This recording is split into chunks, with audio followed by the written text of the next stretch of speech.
आज हम बहुत ही टेस्टी और एकदम चटपटे शेज़वान कॉर्न पॉकेट बनाएंगे। तो अभी कॉर्न बहुत ही फ्रेश मिलते हैं, तो आप इस तरह से पॉकेट एक बार जरूर ट्राई करना। जय जिनेंद्र सभी को। तो चलिए आज की मज़ेदार रेसिपी शुरू करते हैं। चटपटे शेज़वान कॉर्न पॉकेट बनाने के लिए सबसे पहले हम शेज़वान सॉस भी घर पर बनाएंगे। तो चौमासा में हम बाहर का सॉस नहीं यूज़ करेंगे।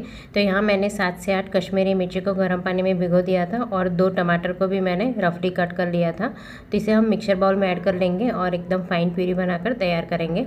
तो कश्मीरी मिर्ची भिगाने के लिए जो पानी ऐड किया था वो मैंने इसमें प्यूरी बनाने में ऐड नहीं किया है। और यहाँ आधा रेड कैप्सिकम को बारीक कट कर लिया है। अगर आपके पास रेड कैप्सिकम नहीं है तो आप ग्रीन कैप्सिकम का भी यूज़ कर सकते हो या फिर आप स्किप भी कर सकते हो। अब शेज़वान सॉस बनाने के लिए कढ़ाई में 2 से 3 चम्मच ऑयल ऐड करेंगे। तो वैसे तो इसमें ऑयल की मात्रा ज़्यादा होती है, पर आज हम जो घर पर बनाए तो कम ऑयल में ही बनाएंगे। सबसे पहले हम रेड कैप्सिकम और थोड़े से बेसिल लीव्स को बारीक कट करके ऐड करेंगे। तो मैंने यहाँ बेसिल लीव्स नहीं थे तो आज मैंने पुदीने के पत्ते का ही यूज़ किया है। और चौमासे में आप पुदीने के पत्ते नहीं खाते हो तो आप वो भी स्किप कर सकते हो। अब जो हमने टमाटर और कश्मीरी मिर्ची की पेस्ट बनाई थी वो ऐड करेंगे और इसे हमें बहुत अच्छे से पकाना है। तो स्लो टू मीडियम फ्लेम पर इसे अच्छे से पकाएंगे। तो चम्मच से बीच बीच में हम चलाते रहेंगे। तो जैसे जैसे पकते जाएगा वैसे ये सॉस थोड़ा गाढ़ा हो जाएगा। तो शुरुआत में हम पहले कोई मसाला ऐड नहीं करेंगे। थोड़ा गाढ़ा हो जाने के बाद इसमें हम आधी टीस्पून नमक ऐड करेंगे, 1/4 टीस्पून सौंठ पाउडर, 1/4 टीस्पून काली मिर्च पाउडर ऐड करेंगे और साथ में आधी टीस्पून चीनी और आधा नींबू का रस ऐड करेंगे और 1 टेबलस्पून टमाटर सॉस भी ऐड करेंगे। तो ये घर का बनाया हुआ टमाटर सॉस ऐड करना है और सब अच्छे से मिक्स कर लेंगे। अब हमें सॉस गाढ़ा हो जाएगा तब तक पकाना है। तो बीच बीच में हम चम्मच से चलाएंगे और गैस की फ्लेम स्लो टू मीडियम रखेंगे, जिससे ये सॉस जल्दी से गाढ़ा हो जाएगा।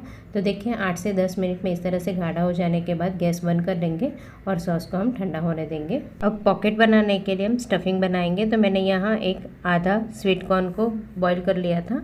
तो ये कच्चा स्वीट कॉर्न का यूज़ नहीं करेंगे, बॉईल करके ही हम इसे चॉपर में ऐड कर लेंगे और दरदरा चॉप कर लेंगे।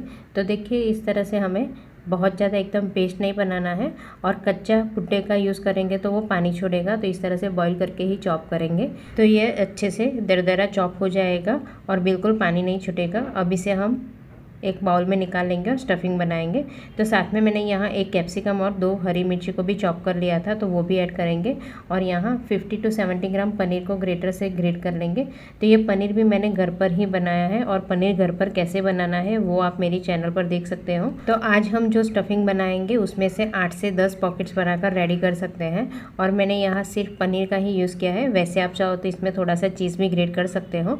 अब इसमें आधी टीस्पून नमक ऐड करेंगे, 1/4 टीस्पून काली मिर्च पाउडर, 1 टीस्पून चिली फ्लेक्स और आधी टीस्पून ऑरिगानो ऐड करेंगे। और साथ में हमने जो शेज़वान सॉस बनाया था उसमें से 1 से 1.5 टेबलस्पून शेज़वान सॉस ऐड करेंगे और 1 चम्मच दूध की मलाई ऐड करेंगे, जिससे ये स्टफिंग थोड़ा क्रीमी बनेगा, क्योंकि हमने यहाँ चीज़ ऐड नहीं की है।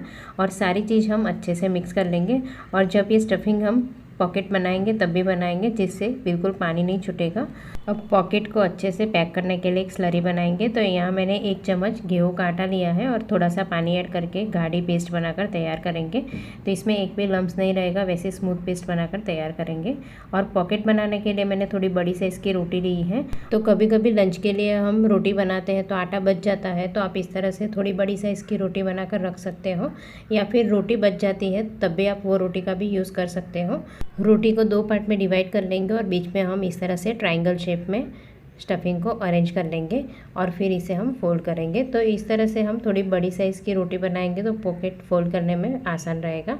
अब जो हमने स्लरी बनाई थी वो थोड़ी थोड़ी इस तरह से स्प्रेड कर लेंगे और दूसरी साइड से भी हम इसे अच्छे से कवर करके प्रेस कर लेंगे, जिससे पॉकेट जब रोस्ट करेंगे तो बिल्कुल खुलेगा नहीं। तो देखिए एक पॉकेट बनकर तैयार है। इसी तरह हम दूसरा पॉकेट बनाने के लिए भी हाफ रोटी में इस तरह से ट्रायंगल शेप में स्टफिंग को अच्छे से अरेंज करेंगे, जिससे फोल्ड करने में आसान रहेगा। तो स्टफिंग भी हमें 1 से 1.5 टेबलस्पून जितना स्प्रेड करना है, बहुत ज़्यादा स्प्रेड नहीं करेंगे। अब एक साइड फोल्ड करने के बाद थोड़ी स्लरी स्प्रेड करेंगे और दूसरी साइड भी अच्छे से फोल्ड कर लेंगे और प्रेस कर लेंगे।